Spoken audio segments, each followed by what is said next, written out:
Alright, welcome back to Yandere-chan visual novel. So, we got the last two remaining to go, so here we go. Let's go back where we left off. This one, of course. Let's see here. So, we already did this, and it was a long-ass one. It was the longest bad ending ever. So, let's see here. What happens if I leave her alone? Mia may have brought food with her today, but that wasn't worth making a big fuss over.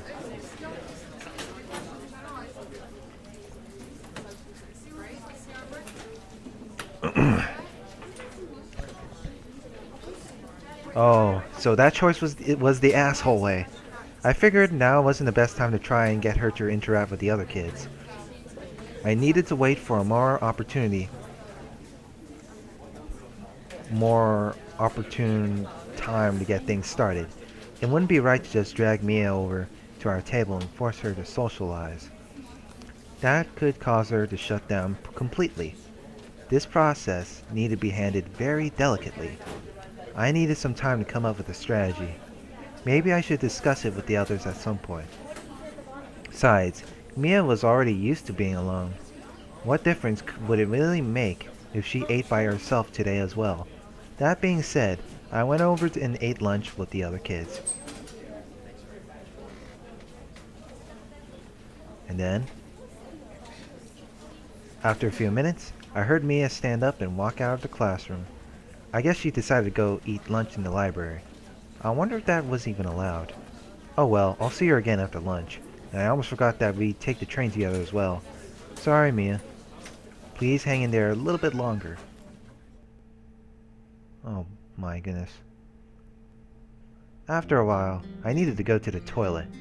I excused myself from the group and left the classroom.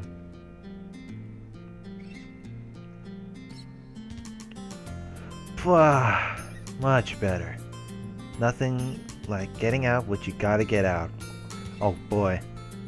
Probably shouldn't have mixed those chilies into my omelet. They tasted great, but they did a real number on my digestive system. Think I'll just stick to good old pepper from now on. I left the restroom in a visibly satisfied manner. Just as well nobody was around to hear me talking like that.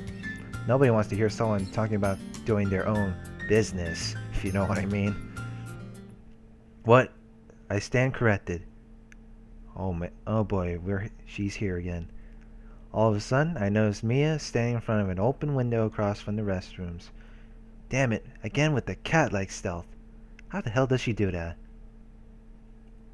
Also, how much of my embarrassing little soliloquy did she hear? I walked over to Mia and stood beside her. I considered asking her, but I didn't want to draw any more attention to it than there already was. Hey Mia, you're back early. Class doesn't resume for another 10 minutes. I figured I'd just draw. I figured I'd just draw. I mean, I figured I'd just try and draw attention away from it altogether. Uh-oh. She just glanced at me, and then went back to staring out the window.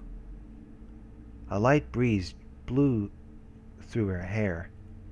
Although she was wearing her patent, patented, patented, patent face into expression, I had a gut feeling that Mia was upset with me, which, when I thought about it, was perfectly understandable. Yesterday, the two of us spent a great deal of time together at the station and on the train home, and during that time she was very vibrant and cheery. But today, I chose to go sit with my friends and leave her alone. So it's possible that in Mia's eyes, I was neglecting her.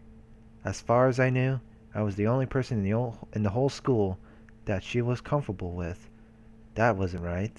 She shouldn't have to rely on just one person to be friends with her. School is a place for children to develop and build strong bonds with each other. I wanted Mia to have the chance to make lasting friends. Well, you know what happened last time. I could tell from her anti-social I don't know. She's more yandere than a sociopath, from what I know. I don't know. I wanted Mia to have the chance to make lasting friends. Although at this rate, I guess my slow-paced attempt to assimilate her human society would have to be sped up a bit. I needed to come up with a way to make her feel more comfortable around other people. But before I did that, I needed to apologize for how I treated her in the classroom. Listen, Mia, about earlier. Why does Funny go away? Huh? Why is it that when I have Funny, he suddenly disappears?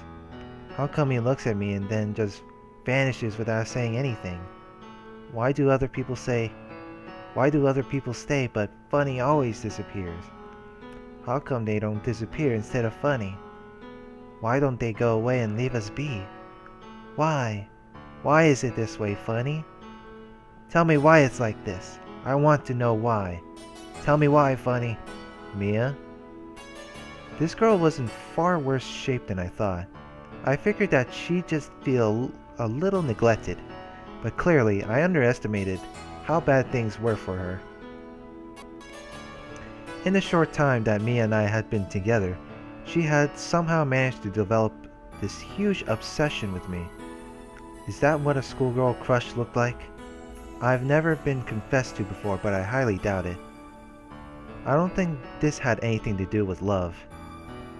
Mia was so socially awkward that when she finally met someone that she could talk to, she ended up pouring all of her repressed emotions onto them. And anybody else who interacted with that person was viewed as an obstacle to her. That's not right. Hold on.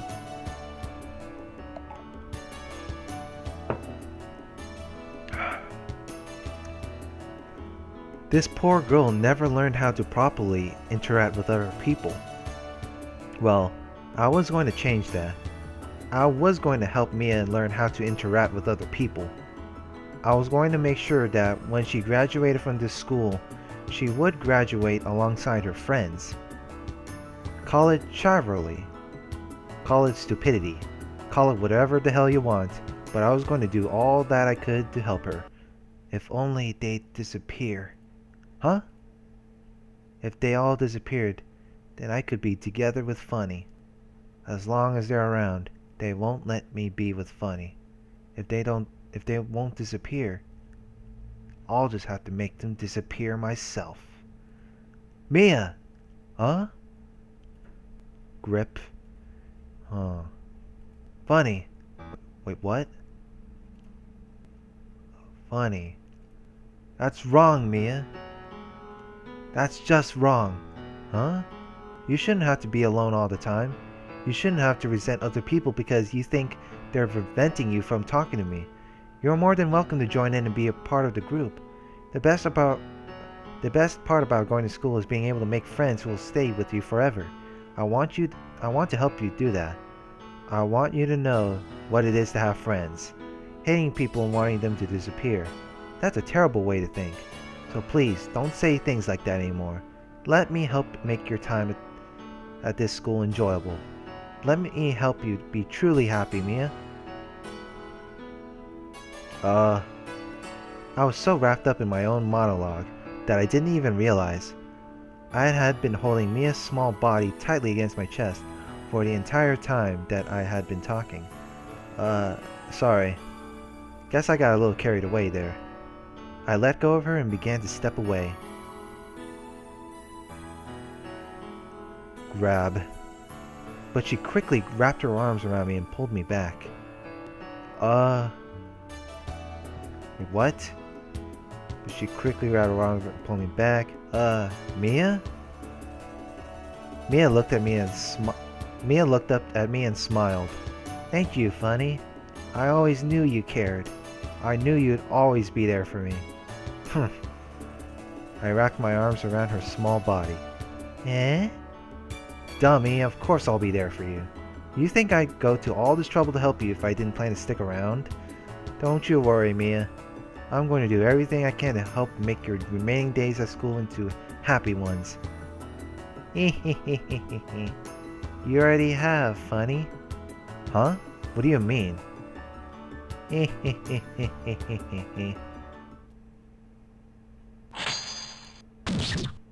Oh shit. She pulled out her scissors and stabbed me. Ah! While we were embracing, Mia stabbed me in the back with something sharp. My entire body went limp in her arms. Ugh. It's alright now, Funny. I don't need anybody else, Mia whispered in a gentle tone. She tightened her embrace on my body and moved towards the window. Mia, don't! I tried to resist, but my spine had been paralyzed from the attack. All I could do was close my eyes and pray that somebody would show up and stop her before it was too late. But nobody came.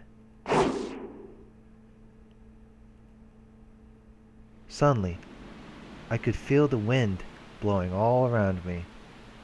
But it wasn't a tranquil feeling like earlier when we were standing by the window. Now it felt as if the wind was mocking me as I plummeted to my death. I dared not open my eyes. I didn't want to see how this was going to end. Grip. Considering all that was happening, it took me a moment to notice, but I could still feel a tightness wrapped around my upper body. It couldn't be, could it? I hesitantly opened one eye. It was. From the moment I went to console her, to the moment she pushed me out the window. Not once had Mia broken away from my body. And here she was, still holding me in a tight embrace as we sailed through the sky. She looked up at me with an elated smile on her face. It was quite possibly the happiest I've ever seen her. I guess she really was happy just having me as her friend. If everyone else won't disappear and let us be together, then the two of us will just have to disappear instead. Right, Funny? Oh, jeez. Damn, that didn't go well. So apparently neglecting her makes her really depressed. And Yandere that if they don't disappear, then they have to disappear in themselves. Okay. Got one more, but I'm going to end it here shortly. So subscribe for more, and I'll see you later. Have a good one.